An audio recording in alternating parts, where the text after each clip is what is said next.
Welcome to the day 4 of the FTP, and today we are going to talk about disability theories and frameworks. This is an incredibly important topic because how we theorize disability deeply affects how disability treats disabled people, whether as problems to be fixed or citizens with rights or as members of a proud cultural identity. Before going deeply into the theories and the frameworks, we will first know what is for the agenda for today. The agenda for today will be theory versus the theoretical framework differences and the major models of disability studies and the advanced theories in the context of disability, disability, media and the genre, and the key takeaways and the discussion. First, we will try to understand the difference between the theory versus the theoretical framework. Let's begin with the basics. That is, a theory is a broad explanation, a set of principles that helps us make sense of a phenomenon. For example, the social model of disability is a theory. It argues that disability is not caused by an individual's impairment but by the barriers society creates for the people of the disabled community. When we come to the difference in the theoretical framework, the theoretical framework, on the other hand, is the way that we apply theory in research. Imagine you are studying on public transport accessibility.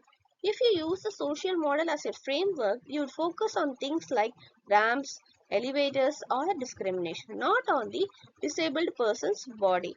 See, think of it this way. Theory is the compass, while the framework is the map. The compass gives the direction, but the map shows the specific route you have to take.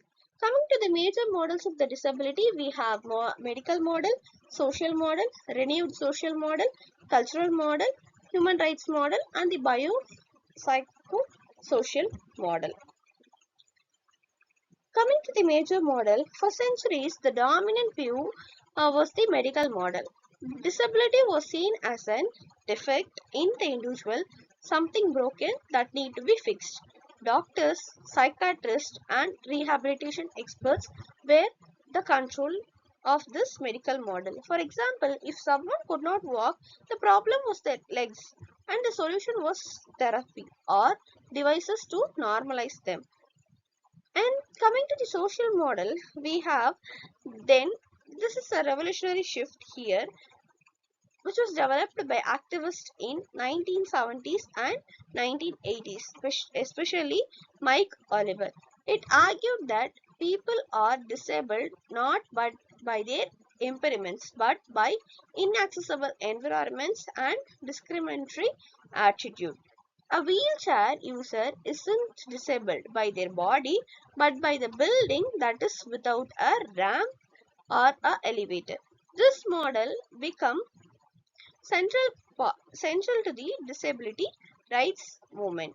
Coming to the next model, that is renewed social model, we have scholars like Liz Crow and Tom Shakespeare who refined the model. They argued that we also need to recognize the lived experience of impairment.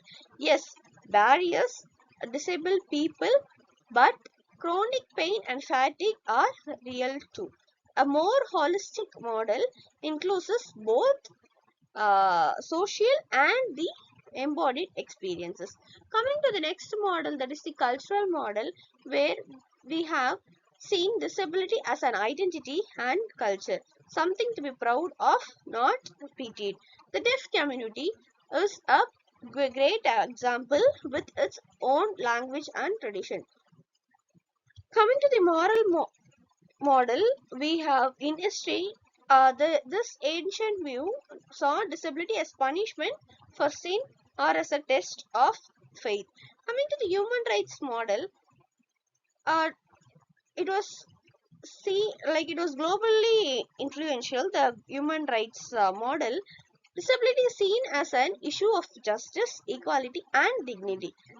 And we had international frameworks for this, like the UN Convention on the Rights of Persons with Disability, to ensure disabled people rights to education, work, and to use the public spaces. Coming to the biopsychosocial model, Finally, there is a biosocial psycho model which was developed by the George Engel in 1977, which integrates biology, psychology, and society. It recognizes that disability is shaped by physical conditions, emotional states, and social barrier all at the one roof.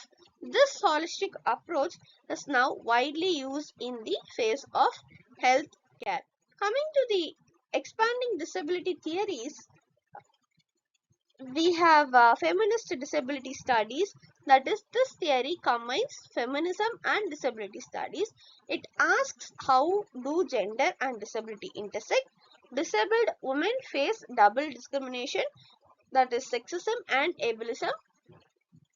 And coming to the queer disability studies, this field explores how disability and queer identities overlap together.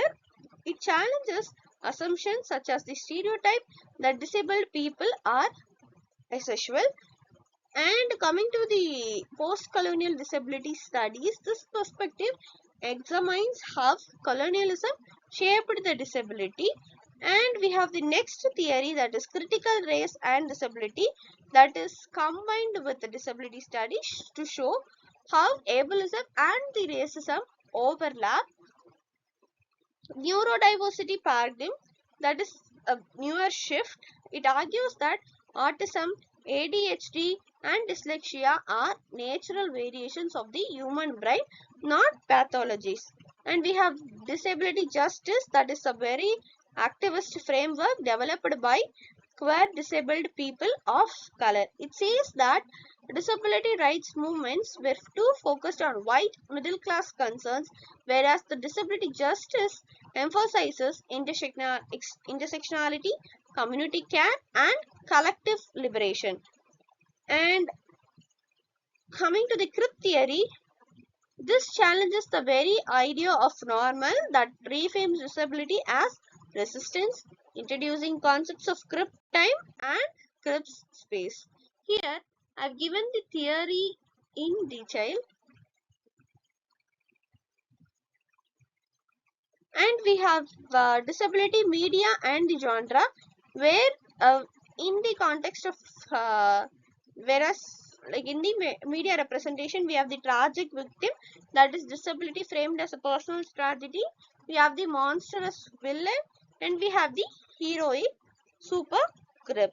Advanced theories in disability studies, that is in the context of narratives, we have medical humanities and the affective disability studies. Medical humanities, it bridges literature, art, and media, like the sorry for that, and medicine to humanize disability experiences by fostering empathy and critical reflection. Affective disability studies is purely on the emotions and stigma that affects the disabled people. Coming to the identity and the critical analysis, we have trans disability studies, aesthetic disability studies, and dismediation.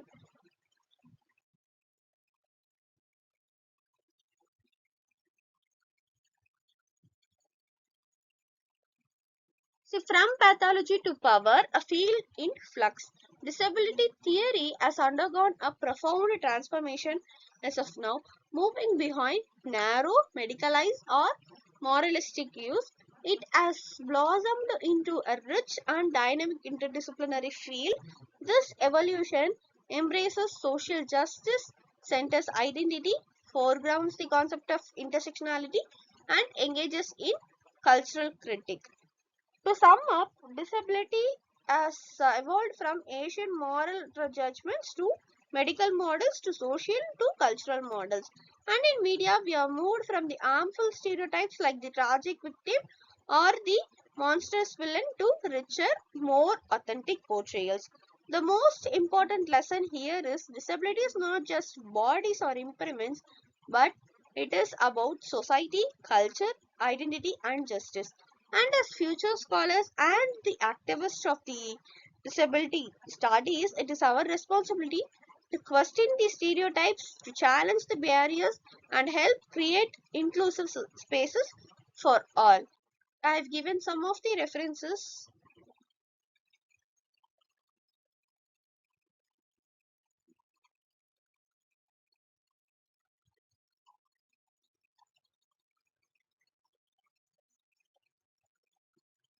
Thank you.